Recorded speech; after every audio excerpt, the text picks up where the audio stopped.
Super. నువ్వు ఎలా ఉన్నావు? చాలా బాగున్నాను. ఏం నేర్చుకున్నావు ఇక్కడ? నీ పేరేంటి? ఏ క్లాస్ చదువుతున్నావు? సబితా మేడం. నేను 8th క్లాస్ చదువుతున్నాను మేడం. నాకు ముందులో సైన్స్ ఇంగ్లీష్ అంటే చాలా భయం మేడం. ఇంగ్లీష్ ఫాస్ట్గా చదవనికి రాదు మేడం. చదవాలనుకుంటే నాకు అంతగా రాదు మేడం. నాకు అంతగా నేర్చుకోవాలంటే నాకు ఇంట్రెస్ట్ ఉండదు మేడం అంతగా. మళ్ళీ హరిణి అఖిల అని వాళ్ళు నాకు ఫ్రెండ్స్ అయినారు మేడం. ఇంతకుముందు నాతో ఎవరు ఉండేటోళ్ళు కాదు మేడం. వాళ్ళు కొత్తగా చేరినప్పుడు వాళ్ళు నాతో బాగా ఫ్రెండ్షిప్ ఉండి ఇలా కాదు అలా చదువు అని బాగా చెప్పినారు. మళ్ళీ మీరు వచ్చినాక మెడిటేషన్ చేయడం వల్ల చాలా నేర్చుకున్నాను. ఏం నేర్చుకున్నావు? ధ్యానం చేస్తే చాలా బాగుంటుంది, చాలా ఎంజాయ్మెంట్ గా ఉంటుంది. చదివేటప్పుడు చాలా భయం వేస్తారు మేడం నాకు. ఎందుకో వనకడ అనేది వస్తారు మేడం నిలబడాలంటే. ఇప్పుడు జ్ఞానం చేసినాను కాబట్టి నాకు ఏ వనకడ లేదు మేడం. బాగుంది. ఇప్పుడు భయం పోయింది. ఎంతసేపు చేస్తావు ధ్యానం?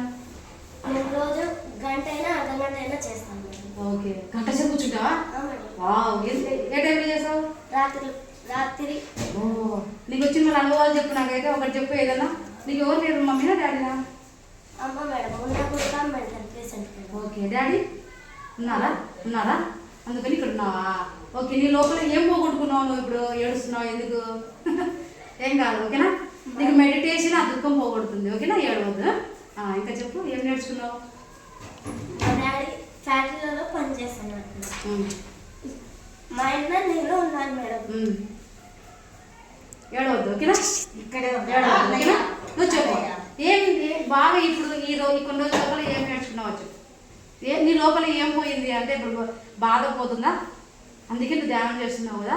ఇప్పుడు మళ్ళీ ఏడవచ్చు కదా, ఏడవకూడదు కదా. ఇప్పుడు నీకు ధ్యానం ఉంది కదా, ఓకేనా? నువ్వు చెప్పు. మా డాడీ ఫ్యాక్టరీలలో పని చేస్తుంటే నాకు చాలా బాధ వేసింది మేడం. చాలా బరువు పని ఎత్తి అలా చేయడం వల్ల తక్కువ జీతం వస్తుంది మేడం. ఇంట్లో ఖర్చులకి బాగలేదు మేడం. ఇంట్లో పరిస్థితి మా అమ్మ ముందుగానే వంట చేయదు, ఏం చేయదు మేడం. అంతా హోటల్ తింటే మేడం. మా డాడీ అయితే తింటారు, లేకపోతే లే మేడం. మాకెట్టైనా తెచ్చి పెడతాను మేడం. అందుకే మేడం నేను బాగా చదువుకొని మా డాడీకి మంచి పేరు తెచ్చాను.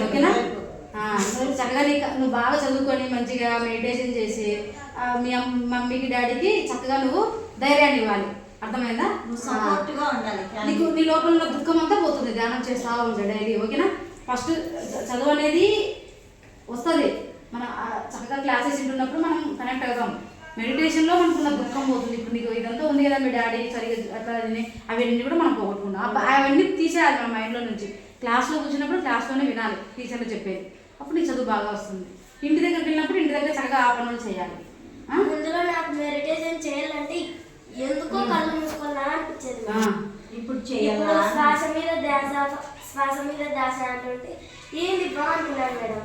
మళ్ళీ దాని మీద ధ్యాస పెట్టింటే ఇలానా ఇప్పుడు నుంచి నేను ఇట్టనే దీంతో పాటే చక్కగా మెలుగుతాను. ఇప్పటి నుంచి ఎలాంటి ఇట్లా ఆలోచనలో పక్క పోకుండా నేను బాగా చదువుకోవాలని నా కాళ్ళ మీద నేను నిలబడాలని అనుకుంటున్నాను. సూపర్. ధైర్యాన్ని నీకు ధైర్యం వచ్చేసింది కదా, ధ్యానం ద్వారా ధైర్యం వచ్చేసింది. ఇంకా నీకు అందరూ మీ మమ్మీ డాడీని ఒక బాధ్యతగా నువ్వు చూసుకుంటావు, ఇబ్బంది ఏం లేదు. ఎంతమంది మీరు పిల్లలు? మా అన్న ఏం చేస్తున్నారు? 9th క్లాస్ చదువుతున్నాను. మీ అన్న కూడా ధ్యానం నేర్పించు, ఓకేనా? నువ్వు ఈ దుఃఖాన్ని పోగొట్టుకున్నావు కదా, రోజు ఒక గంట ధ్యానం చేస్తున్నావు కదా. నువ్వు ఏం చేస్తావు అంటే రోజు మీ పిల్లలందరికీ కూడా మీ ఫ్రెండ్స్ అందరికీ కూడా నేర్పించు. ఏదైనా సబ్జెక్ట్ బాధపడుతున్నా, మమ్మీ లేదని డాడీ లేదని బాధపడుతున్నా నువ్వు గైడ్ చేయాలి. ఏం కాదురా చేరినప్పుడు నాతో ఫ్రెండ్స్ ఎవరు ఉన్నారు మేడం. అప్పుడు చాలా ఏడుకొస్తారు మేడం, ఇలా ఎందుకు చేరినాను, ఇలా చేరకుండా ఉంటే బాగుండు అని.